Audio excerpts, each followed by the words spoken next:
So let's dive in and chat about why willpower won't stop your emotional eating and what will. If you're new here, welcome. My name is Michelle. I'm a certified holistic nutritionist specializing in emotional eating. So I wanted to talk about willpower and trying to control our emotional eating and why this will not work. So in this video, I'm breaking down this pattern because it's so much more than just a habit. I'm going to show you how to shift this pattern at a deep level from the inside out. So here's the truth about willpower and emotional eating. Emotional eating is a coping mechanism. It's something we would have developed at a really young age. And because we developed it at such a young age, this coping mechanism, this pattern of using food to soothe when discomfort comes up, it's really ingrained and embedded into our body, into our nervous system. And it has a lot of power because when it has been around for so long and it's subconscious, it has 95% power. Versus willpower, we find willpower in our prefrontal cortex, which really only has 5% power of our conscious actions. So if something is triggered and has 95% power and willpower has 5% power, if you just do the simple math, willpower is not going to win. We will watch ourselves emotionally eat, try to stop the train, and maybe we might be able to slow it down.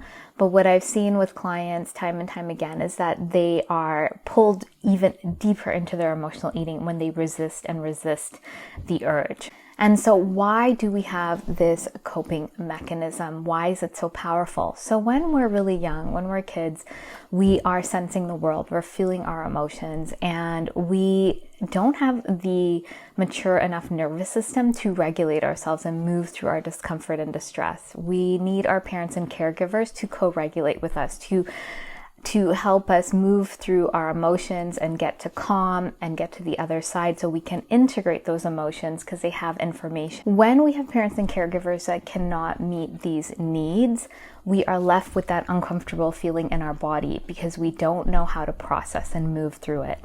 And it's very uncomfortable. And so if we don't know how to feel okay, and we don't know how to move through this to feel okay, we're going to try to find something that's going to help us. So food is really accessible. And food, when we ingest it, it creates a chemical reaction in our body. It releases dopamine. It soothes and calms us. It doesn't take away the emotion, but it kind of numbs us out and puts a layer over it so we don't feel the intensity of the emotion. And we can sort of go on with our day. So when we don't have parents and caregivers to help us move through our discomfort and our distress, those emotions that remain in our system that are unresolved. So if we go through something, even in our day-to-day life, something happens and we get hurt at school or we feel sad and we don't move through it, it remains in our system.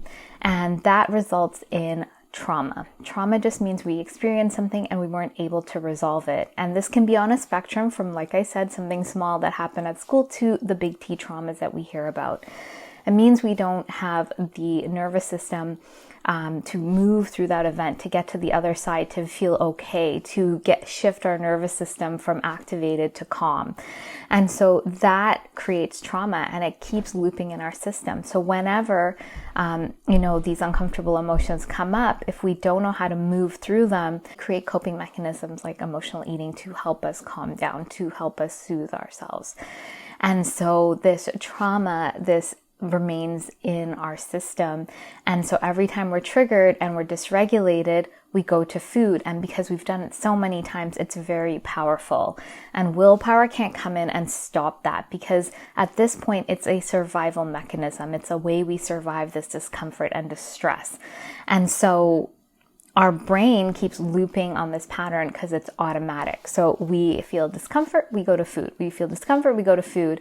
And it's so much like driving a car from point A to B. Once the pattern becomes automatic, you get in your car and you get from point A to B and you don't know how you got there. It's the same with emotional eating. You can be watching yourself even driving and you're just doing it. You don't have to think about it. And it's the same with emotional eating.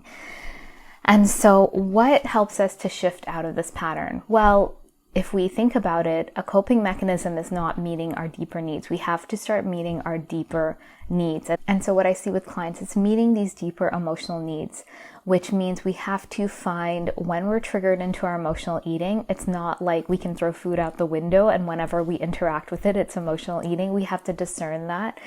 And so start learning, this is, I'm triggered into my emotional eating. How do I start meeting those deeper emotional needs? What do I need? How do I move that through my body on a somatic level?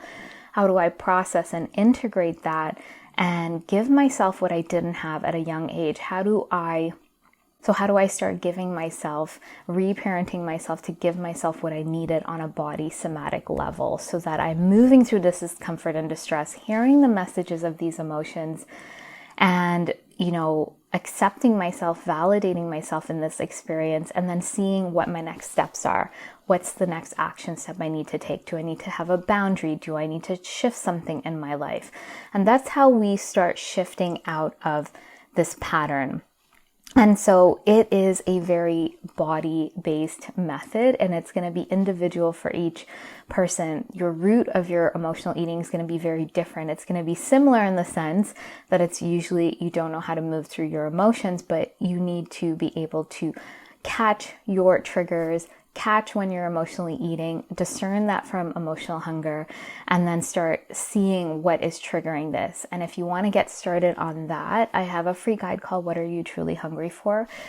You can download it for free below, and that's going to help you get started on really noticing your pattern, getting to at least being aware of when it's happening, being aware of this is truth versus emotional hunger, and these are some of my triggers. So if you want that free guide, you can find out more below. If you would like more support and guidance and a step-by-step process, then I would also love to invite you to find out more about the Emotional Eating Evolution Program. This is my 12-week container with the step-by-step process to move through your emotional eating, with the support, the guidance, office hours, one-to-one sessions with me to really get to the root of this pattern and shift it in a sustainable way so that you can start feeling at ease and at peace and confident around food and in your body. And if you want to find out about that, you can check out the links below. If you have any questions about what I've shared today, please let me know. Please be sure to like and subscribe, and I look forward to sharing more with you, and I hope you have a great day.